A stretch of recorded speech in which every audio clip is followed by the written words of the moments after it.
Minha diretoria, uma vitória grandiosa, emblemática, com N fatores interessantes para a gente analisar. O Corinthians faz 3-0 no Fluminense, vive uma grande tarde na Arena e com o seu torcedor finalmente fazendo as pazes com o time. O Cássio não jogou, o Fagner, que foi aí cobrado durante a semana, jogou e tal. O Corinthians fez algumas mudanças no time titular e colocou especialmente o único antídoto que é conhecido contra o Fluminense do Diniz, ou contra qualquer time do Diniz, colocou em prática através da vitalidade dos seus jogadores. A escolha do treinador do Corinthians hoje foi a mais inteligente possível. Antônio Oliveira entendeu o seguinte: não está funcionando, não está rolando, o Corinthians está numa situação difícil. Se a bola não entrar, se começa o jogo, o Fluminense começa a atacar alguma coisa assim, eu sei que eu tenho um caldeirão que pode ser a meu favor, pode ser contra, e eu sei que a única maneira que eu tenho de impor qualidade técnica sobre o time do Fluminense, que tecnicamente é muito forte, é se eu marcar a saída de bola do Diniz, porque o time do Fluminense toca a bola para sair jogando. É assim que o Diniz faz com todos os times dele. Cada dia mais, isso é manjado, e cada vez que o time do Fluminense não está na sua melhor fase, ou que escala um time com média de idade de 32 anos como hoje, cara, é mais fácil o seu jogador mais jovem chegar na bola, chegar na dividida, chegar... Por mais qualidade que tem o Marcelo, o Felipe, etc., são jogadores que já têm uma idade mais avançada. Então, é mais fácil um time jovem pressionar, porque o desarme, a destruição da jogada, ela não requer tanta técnica quanto a construção. Então, se eu botar lá um cara... Quantas vezes no futebol a gente viu um grande jogador ser colocado uma marcação individual em cima dele de um jogador que é um cabeça de bagre e ele conseguia anular o cara? Por quê? Porque destruir, cara, é força física, é mais fácil, né? Muitas vezes você vai destruir com falta e tal, mas a chegada na bola, a chegada para intervir numa saída de bola, a força física ajuda muito. O Corinthians botou um monte de garoto lá na frente e começou a marcar o Fluminense, mas não é que ele marcava o Fluminense no volante, no lateral, ele marcava o zagueiro do Fluminense. O Fábio não conseguia sair jogando. E os primeiros minutos de jogo, o Fluminense, quando tinha a bola, ele tinha mais posse de bola do Corinthians e ele termina o jogo com 70-30 de posse de bola. Só que tem uma diferença. Hoje você tem no futebol, hoje há algum tempo, tá? Mas hoje, especialmente hoje, cada dia mais, você ter a posse de bola no futebol significa que você vai ter mais dificuldade de fazer o gol do que quando você não tem a posse de bola. Por quê? Porque a principal fonte de você conseguir gols no futebol atual é você retomar a bola do seu adversário. Você pega a defesa dele desequilibrada e você tem menos espaço para chegar no gol adversário. Quando você pega a bola lá atrás e constrói, ele compacta e você vai fazer um ataque contra a defesa que posicionalmente, diante do que se treinou a semana inteira, a defesa leva vantagem. Em mais jogadores, etc., recebe a bola de frente, uma série de questões que todo mundo já sabe quais são os motivos pelos quais a defesa no futebol leva vantagem em 95% dos lances em relação ao ataque. É muito difícil você construir. Construir com a defesa postada, mais ainda.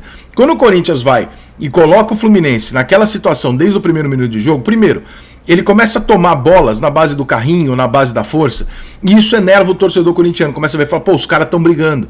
E aí, meu irmão, a bola de neve girou a favor do Corinthians. Torcida começou a empurrar o time começou a criar um ambiente dentro do jogo que era um ambiente de rivalidade entre os jogadores. Não tem uma rivalidade entre Corinthians e Fluminense, os jogadores não se odeiam. Mas começou a se criar isso, se empurra e tal. Cara, isso vai puxando a arquibancada pra você enquanto você não tá perdendo. Quando você estiver perdendo, fudeu. Mas enquanto você tá no jogo, a torcida vem com você. De repente começa a virar um caldeirão pro Corinthians. O jogo que era um jogo normal começa a virar um jogo, uma questão de honra. E o Corinthians pegando o Fluminense na saída de bola. O Corinthians pegando e o Fluminense tocando. O Fluminense confiando 100% na técnica. Não, eu sou melhor, eu vou resolver. E o Corinthians brigando. E quando o Corinthians briga, a torcida do Corinthians compra. E aí, amigo, aí aquele caldeirão lá fica difícil. O Corinthians consegue fazer 2 gols.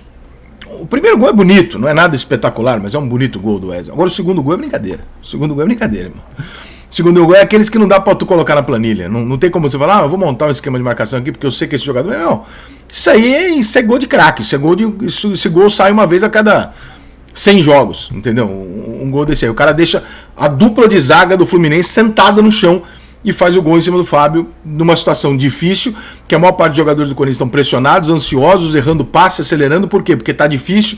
O moleque dentro de casa pega uma bola dessa e faz o que ele fez hoje. Me lembrou até de alguma maneira, não pela plasticidade, mas pela calma, o gol do Luan na final da Libertadores do Grêmio contra o Lanús. Se você não viu, procura no YouTube aí e veja. Ele entra na área meio que andando, assim, como se nada fosse, dá um tapinha lá do goleiro. O Wesley fez um golaço. Com 2-0, a Arena vai pro delírio, e dali pra frente o Fluminense tenta voltar no segundo tempo. Quando o Fluminense tenta demonstrar o que ele armou pra voltar, o Corinthians faz um gol de cabeça com 2 minutos. Aí, amigo, acabou a porra toda. Aí não tem Fluminense, não tem mais nada. Por quê? Porque o jogo tá resolvido, o Fluminense não vai virar o jogo para 4-3, não tem nem condição física para isso. O afastamento dos jogadores jovens pela festinha que eles fizeram, como eu disse no vídeo específico sobre esse assunto aqui no canal, é uma burrice do Fluminense, porque o Fluminense se puniu. Então você pega o jogador fazendo essa merda, você vai lá e tira do bolso dele, você pune o salário dele. Você vai lá e bota o moleque pra ficar em casa. Hoje, precisava do John Kennedy, talvez do Alexandre, você precisava dos garotos. Não tinha. Fica lá com uma média de idade de 33 anos em campo, o adversário com uma média de idade de 26, 27. O que você acha que vai acontecer no final do jogo? Quem é que vai estar morto, quem é que vai estar inteiro? Não vai virar, irmão, não tem como virar. Então, ali o Fluminense paga pelas escolhas que ele fez. O Diniz não está num grande momento e o time do Fluminense não está num grande momento, o que é razoavelmente imaginável após uma barriga cheia. Tá? Isso é razoavelmente comum. O que não é comum é o Fluminense continuar insistindo e contratando jogadores que fortalecem a ideia de barriga cheia. Isso que está incomum na minha cabeça. Você tá lá, porra, eu tenho vários jogadores aqui veteranos que agora que eles ganharam a Libertadores, eles vão dar uma murchada, é mais um ano de idade e ganharam pelo Fluminense. Então no final da carreira, né? Então você tende a ter uma dificuldade maior desses caras darem o melhor deles. Não estou falando de corpo mole, tá? Tô falando é natural, é do ser humano.